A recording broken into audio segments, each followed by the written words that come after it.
is the world going to be like in 2050? And more importantly, what will music be like? This is the big question I'm asking and trying to answer throughout this year on the Drown in Sound podcast. And I've started interviewing people, and I've started thinking about what this podcast is about. And I just thought I'd share my thoughts with you. Like, I'm halfway through making notes, booking guests, really thinking about what it is, what's the story I want to tell and why I want to tell it. And I've been thinking a lot about how much I love music, how much music has meant to me, has made me, has been my job, been my life. I've done everything from working in a record shop to managing musicians to speaking at conferences, lecturing, all these different things that I've done. It's always been around music. But music is not all that I am. Music is often the starting point to a lot of the journeys and a lot of the projects I've worked on, a lot of the ideas I've had, a lot of the things I've wanted to achieve. Music's been such a key and core part of that. Right from the first gig I ever went to was a Surfers Against Sewage show, watching a band called Reef. I was very young. They were very good. They were also my second gig because I went to see them play in a proper venue rather than on Fistral Beach in Cornwall, which is in seaside in the English south, not south coast, but in the southwest. The show was very much about the impact that corporate life was having on the countryside and on nature and on the sea and the ear infections I was getting when I was out there surfing. And I've been thinking a lot about why I became a music fan and not a climate activist. I've just finished interviewing Frances Fox, who's one of the first guests on this series, and she's been part of the Fridays for Future movement. She runs Climate Live, which is an amazing project which brings the climate movement into music spaces. They have a big bus they take to music festivals, and I found it really inspiring to talk to her. And I've been thinking a lot about the different journeys I've been on, the different things that I've tried to change, but also all the things I've tried to protect and try to save. And I think really this series is about how do I stop music from becoming extinct? How do I stop music from becoming something that only the most privileged people are going to be able to do? How do I prevent the thing that I love, that has made me, shaped me, changed me, to sustain itself and survive? And some of those questions are going to ask for some inconvenient truths, to use the term from the climate movement. Like, it's going to really rely on looking at the systemic problems, the wealth extraction, the same problems that billionaires are having in the climate movement is similar to what's happening in music. The private equity money, the lack of government thought and care about the value of things rather than the gross domestic product or the profit of the country, if you want to think about it that way. How big monopolistic organizations can just come in, change an industry, almost not care that in 10 years' time that entire industry might not be there anymore. But above all, I've been thinking a lot about how music festivals right now are headlined by artists who have benefited from MySpace and MTV2 and major label tour support. And with a few exceptions, obviously there are Billie Eilish's from kind of a newer generation. Chapel Roan has been around 7 to 10 years, headlining summer festivals next year or this year.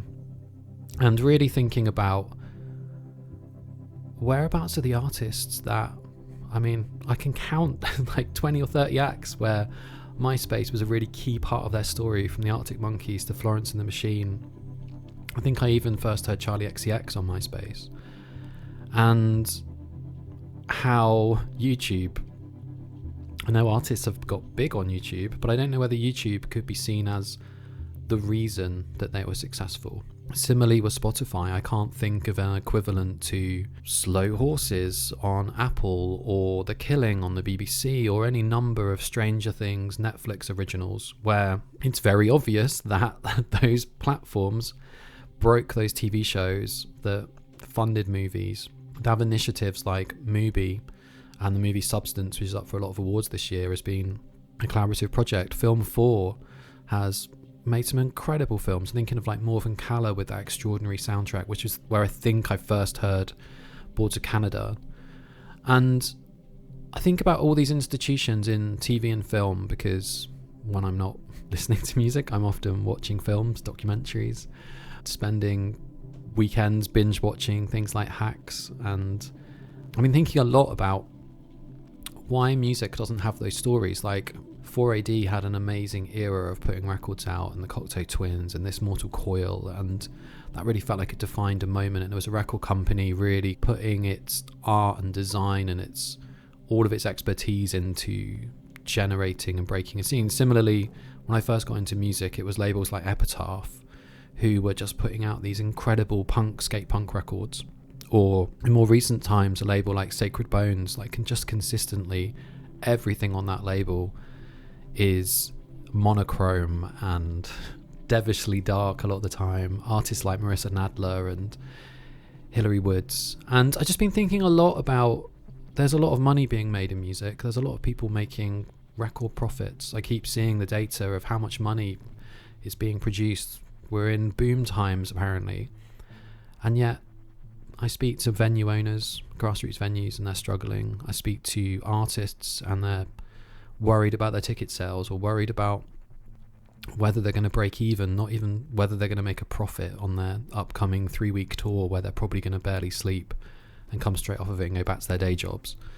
And that's not because they're not brilliant musicians, and that's not because they don't have a fan base or an audience and they don't have plaudits and all these other things. It's because of 10 years from now, those are the acts that should be thinking about headlining those festivals. But the acts that I met 10 years ago are still not there, like in the ways in which 10 years before that, Block Party, Franz Ferdinand, Kaiser Chiefs came through, got big, continue to tour around the world. And the artists I'm thinking of are not too dissimilar in terms of their quality in the last 10 years, 5 years, the next 10 years. And 25 years from now, that feels like if we carry on as we are, we're going to be somewhere quite different and alien and barren and dystopian. So I am speaking to people who are doing the work, who are building communities, who are looking at the systemic problems and thinking, well, if we just did this, if everyone just agreed that this is a good thing, that music is a great thing, and this thing is going to help and save and make music the thing that we all love, thrive would be good, survive would be fine. I'm not saying that we need to have 100,000 artists all making a living. I'm saying that music needs to be something that we preserve and value, and that when we're looking at gross domestic product of a country, we should be looking at the plaudits it wins, not just the amount of money it generates. We should be looking at the value in terms of benefits to our mental health, in terms of how much music has brought people together and sent them on nights out. The numbers of people that come to the UK to visit Liverpool to see where the Beatles were from is extraordinary, and it makes it's part of our reports on the music industry is on tourism, of people that want to come and see and experience and sit in the bars where those musicians might have written their first song, see the sorts of people who inspired the music, get a sense of the mentality of the place.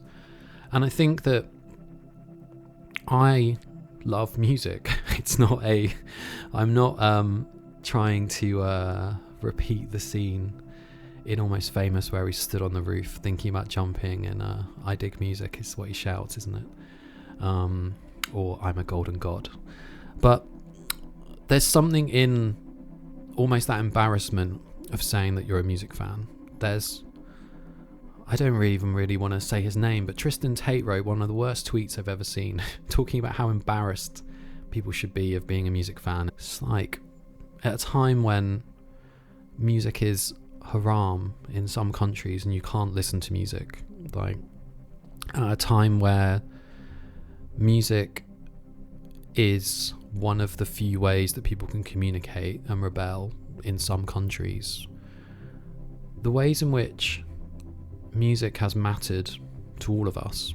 Like, if you're listening to this, I would be surprised if music was not a core part of who you are, how you met your friends, where you get your joy, where you go when you have a feeling you can't quite join up or make sense of, or want to lean into more, or want to escape from. Music is probably where you go as a comfort blanket, as much as a hyping you up to get you ready for something. When you're struggling, when you're running, you're going to change the track to something with a tempo that's just going to match where you are. Like, all of these things where music is functional as well as more than something we can really make sense of. So I guess what I'm saying in this 10-minute or so ramble is that this series is going to be about music, but actually it's going to be about life. It's going to be about all the surfaces that music touches.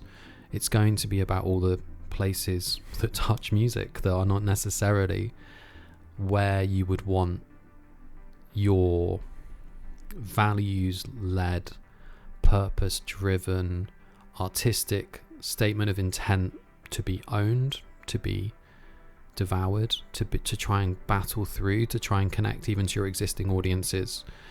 And I think, above all, I really want to refract thoughts and feelings from music onto the world, and the world onto music. And that cover, to the iconic cover of Pink Floyd with the prism and the rainbow, I think that's where my head's at the moment, turning white light into rainbow heat.